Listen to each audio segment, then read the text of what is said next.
Family life, now comes the real meat. Wow. It's all right, relax. His music and films have, for me, made him an icon of the 20th century. My wife is probably his biggest fan. His records very rarely leave our turntable. He's a personal hero. So let's take a look at some of the many faces he's created for himself. Here we go.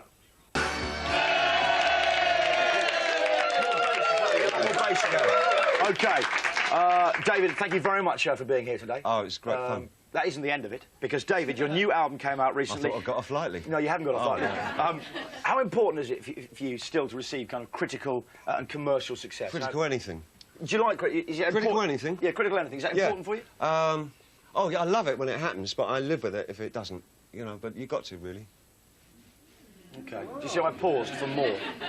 No, well, you've got a sort of something over there. And yeah, it was a nice... But I'm thinking, do you read your reviews? And when a new album comes out, do you really look to see what they're saying? I love reading other people's reviews, especially if it's somebody I don't like very much. And a real hatchet job, and I go, yes!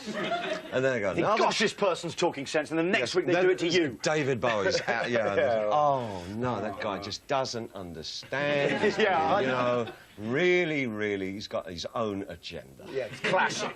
Probably in the pay of a record company. Absolutely. Your days with Tin Machine saw David Bowie returning to simple gigging. Have you ever in your heart of hearts just been one of the band?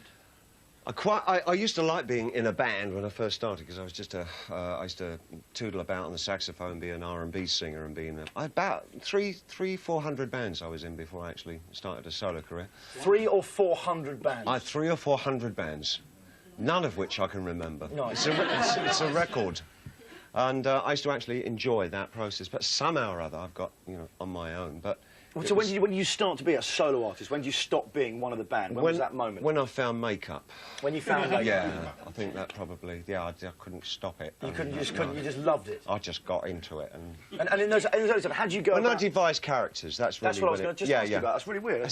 Yeah, I read your notes. Yeah. I can see. The accident that I had, actually... Yeah, it's amazing. Paul McCartney was actually telling me about that. He met the bloke who did that to you, and that's his big boast. Did he really? Yeah. That's right, he did. Yeah, because my mate is a painter, and I think that he did a commission for Paul or something like that. Yeah. He says, you know David's eyes? Yeah. I've done that. And it's obviously really dines out on them. Now his wife cooks me dinner. Yeah. Anyway, you've had numerous collaborations with different artists. Which was the best collaboration you've done, and why? Oh, that's so difficult to say. I like working with Trent Reznor, you know, the American. I think he's a very, very talented kid. I like his approach to music. I enjoyed very much working with Brian Eno, of course. I like working with Brian a lot. And what's he like? That Tina Turner. Very little is known of Brian Eno. He's only a little fella. Yeah. Oh, right. So it's...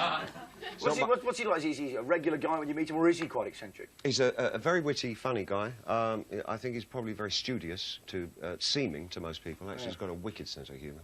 And he's not got much hair. Unlike me, I've got a full head of hair. Do you know what? You've got a mane on you, boy. Ah, full head of hair. Wow. Yeah. Actually, a lot of people were talking about it when he came in. Look at his hair. Look at his hair. Yeah, look at his hair. You recently celebrated... Is there any grey in it? I heard that guy. No, I can tell you now there's none. And that was... Baby Ben asked that question. This is all grey. What, the stubble goes grey? Yeah, that's why I don't grow this anymore, because it's all grey. It's like Santa grey, you know, Santa... Do you know I get a bit of ginger in mine? Just kidding. You recently celebrated your 50th birthday with a concert in Madison Square, aided by a number of younger bands. Who for you is worth listening to at the moment? It was Noddy's birthday last Saturday. Was it? Yeah. It's a lovely switch, but back to you. I'm older than Noddy. Are you older than Noddy? Yeah. Not as old as Biggie is. Because you can tell. He's a bit more mature. He'd already been around when Noddy was born. Yeah, he's been around. Biggie's been around the block. He's got that look in his eyes. Yeah, around the wooden block. Yeah. Anyway, who for you is worth listening to at the moment? Who do you enjoy listening to? Macy Gray's really good. I love Macy Gray. They hear that. Who else? They do that. Do you know what? I heard... I worked with Gomez and Elastica the other night. Both of them are doing good things at the moment. I've always liked them. I've always liked Elastica.